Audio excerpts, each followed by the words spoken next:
Welcome to Catalyst Conversations, the podcast where we spark powerful change in women's wealth. I'm Hadriana Leo, a wealth coach, counselor, and strategist, and each week we dive into the conversations, strategies, and stories that help women confidently create the life they've always dreamed of. So grab your favorite bevy, settle in, and let's get started on transforming your relationship with money. This is Catalyst Conversations, igniting change in women's wealth. Let's spark the conversation. Hey everyone, I'm Hadriana Leo, your Money Navigator, and welcome to this episode of Catalyst Conversations. Today, I want to dive into summer. I am definitely a summer baby. I am 100% all about the heat, the light, the length of the days. It just is all positives for me. And I love being able to get outside, being active and doing stuff. And I feel as if you do too. Maybe not the heat for everyone, but I think everyone benefits from having more light, having more opportunities to get outside without having to worry about, the cold and perhaps slippery conditions. So yeah, all around, I think summer is definitely a happier time for most people. And part of that is actually our enjoyment of various activities. But let's talk specifically about summer spending because there's something that happens in the summer. Something about being out and about and doing things seems to mess with so many people's cash flow plans. If you have one, spending just seems to go a little higher. I hesitate to say through the roof, but we definitely seem to be spending more in the summer. And I know this is a thing for sure, especially for parents with smaller kids, even with the older young people. Summer seems to be a time when we're spending more and keeping them active and doing things together, going out and having experiences. It just seems to cost more as we go through those bright and beautiful months of the year. The thing is, there seems to be an emotional pull. We've talked about this before. I've talked about this before, and we know that all of our decisions, especially our spending decisions, are emotionally made and justified with logic. So, especially around this time, we feel an emotional pull to spend more. Um, we want to create memories that are rich and that you look back on and you think, this was a great summer, remember when we did this and remember when we did that. Especially if you have little ones, you really want to keep them engaged and make these summers of their lives really memorable so they can look back and think, oh yeah, this was an epic time of their life. There's also the pressure to keep up with what your friends are doing, what your colleagues are doing, or what other members of your family might be doing. There's this pull to try to, do all the things with everybody else. And that usually comes with a price tag. Whether or not you've planned for it or whether or not you can actually afford it is outside of your scope of consideration because, you want to do the things with all the people. So there's a really emotional component that is attached to how we spend in the summer. And we want to acknowledge that because if we disregard that, chances are the plans that we're going to put in place and what I'll share with you later on in this episode, it does not land because you haven't acknowledged that emotional pull. So some things I want you to consider here is to shift from the whole budget consideration to really exploring more of purposeful cash flow.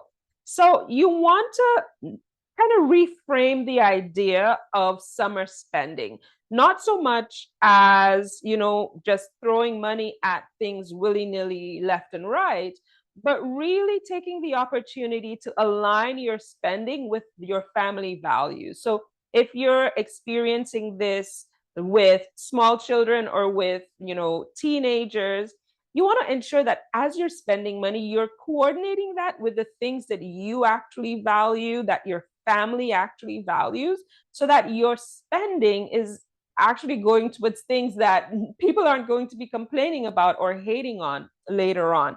So spend money on adventure if your family enjoys that.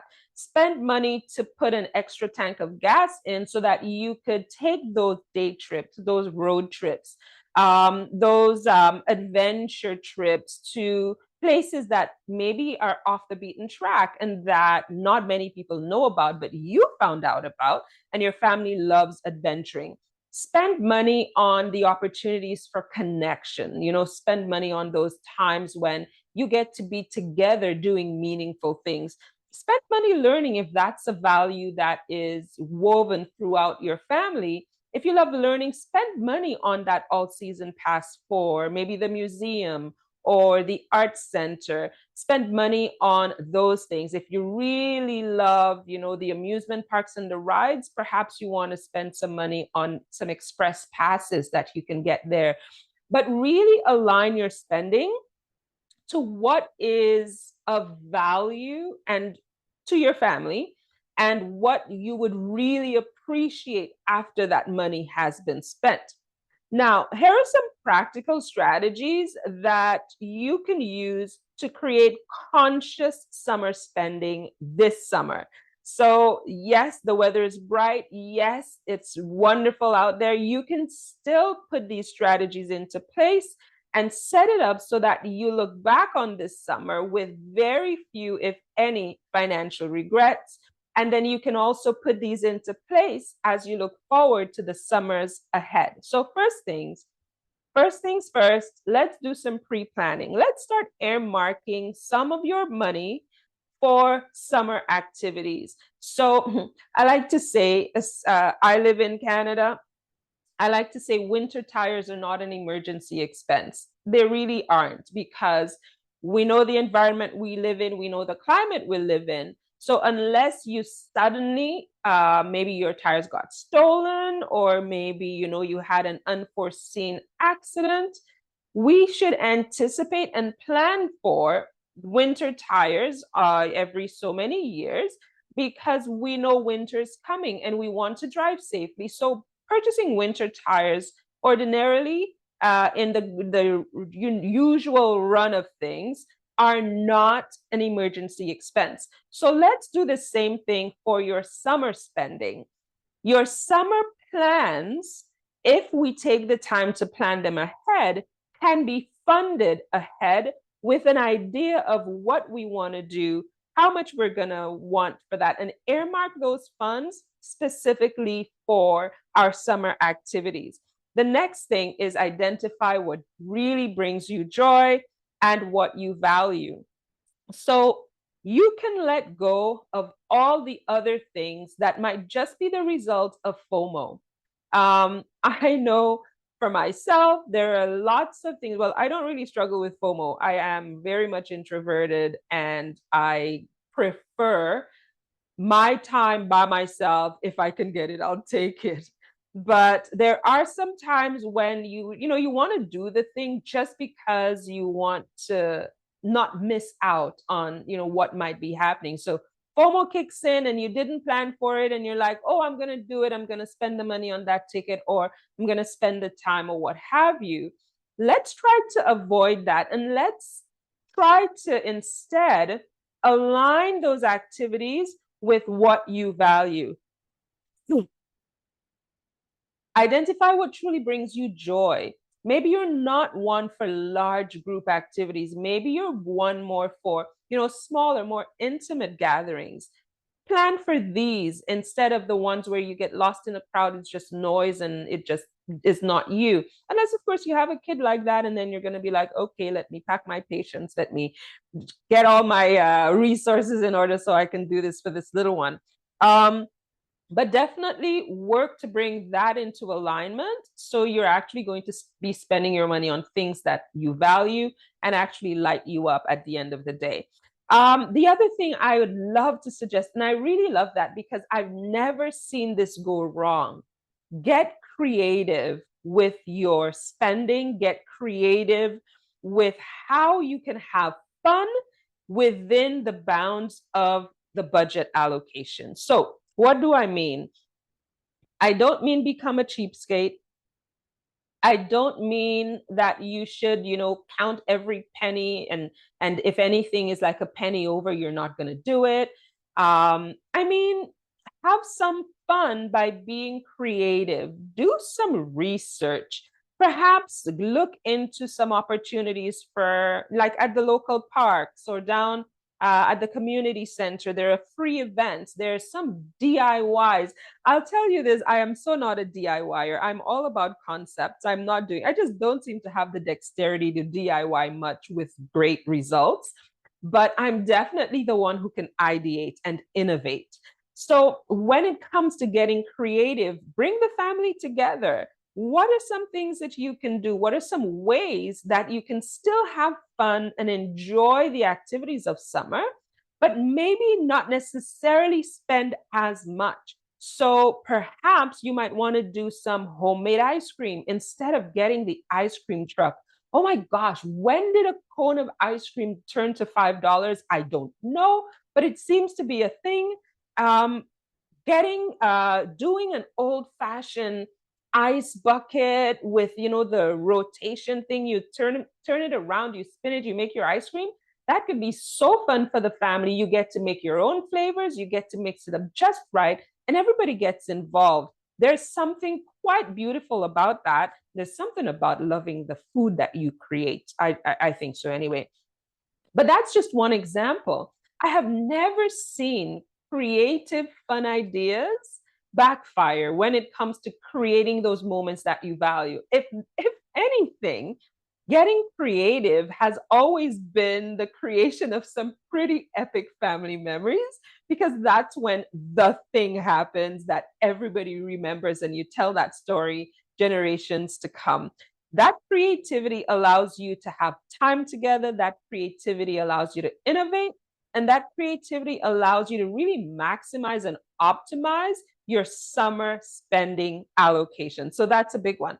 And then I want you going forward to integrate summer into your cash flow plan. If this is a big time of year for you, for the kids, for the family, or even if it's just you solo, there are no kids involved, but you might have some extra time or you want to do an extra little bit, anticipate that and integrate it into your cash flow planning. It's the thing that happens where the way we spend money in December is very different from the way we're spending money in August. So have a cash flow plan that is flexible, that moves with you, so you can allocate some extra entertainment money, perhaps in the summer months, June, July, August, maybe even September. Maybe you want to allocate some more money for eating out in that time frame, and you kind of you don't go out as much in the winter, so you cocoon a little bit more and you make those soups and these hearty comfort meals in the winter times. So be flexible, adjust, and take the time to anticipate what you're going to want to experience as summer is rolling on. This is something else I'd like for you to do. I'd like for you to release this guilt that we kind of associate with not being there and doing the things. Um, I know I used to feel it, so I'll share this. There are so many activities within our community. I know that within a big part of my community is my church family, and in the summer there are always all these activities. Apart from my tendency to being introverted, I also just don't like the busyness of all of that. And sometimes, especially a few years ago, sometimes we just didn't have the money. I didn't want to do it and I didn't have the money, but I really felt bad not doing it. I need you to release that shame. I need you to release that guilt. You don't want to do it, don't do it.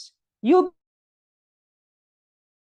be able to interact, you'll be able to contribute, you'll be able to have these shared experiences at another time in a different season, within a different perspective. You'll be able to do all of this in ways that are in alignment and work better for you. and you'll be able to have those experiences without breaking the bank. So release the guilt, release the shame. You don't owe anybody an explanation about why you're not paying for that ticket or why you're not going to that show. You know, and you are the one in charge. There is nothing to be ashamed about. There is nothing to feel guilty about. You haven't done anything wrong. Just, I think there's one of the lotto, I think it's Ontario Lottery. Their slogan is know your limits. Well, that's not their slogan, but one of their bylines is know your limits, play within it. Well, I'll say the same thing to you. Know your limits and have your summer fun within those limits. Because if you don't, you are upsetting the whole apple cart of your cash flow plan. And then who's going to suffer? You are. You're doing the thing you didn't budget for, you didn't plan for, you don't have the funds for. Who's going to suffer? You are. So let's ditch the shame, let's ditch the guilt, and let's work within the plans we have set up for ourselves, because that's what's going to make us actually great participants in the things where we can be fully present, fully funded, and fully available to enjoy. And finally, maintain that momentum, shift with the seasons as you need to, integrate those seasonal spending ideas that we talked about. Your overall finances will benefit, and you will not lose that consistency. You won't lose the momentum of really managing your money well. You won't have to knock yourself out because there you went and you overspent, and now everything has to be rejigged. You can definitely have and enjoy those experiences, and you can stay on track with your plans, with your goals, with achieving the results that you desire and you deserve. So I'm hoping that these are going to be helpful for you as you navigate some summer fun. Get out there, enjoy the light, enjoy the warmth of the weather, enjoy all the fun activities that are there. Do all of that within a robust and flexible cash flow plan. And when it's time for the seasons to change, the seasons will change. You will adapt. You will be flexible. You will enjoy everything that each season has to offer. Wishing you all the best. And I will see you at the next episode of Catalyst Conversations. Take care. Thank you for joining me today on Catalyst Conversations. I hope this episode sparked something powerful to help on your journey to building wealth confidently and unapologetically. If you loved today's conversation, be sure to subscribe so you never miss an episode. And if something resonated with you, I'd love to hear about it. Let's keep the conversation going. Until next time, keep moving toward your goals, stay empowered, and continue sparking change on your wealth journey. This is Hadriana, and you've been listening to Catalyst Conversations.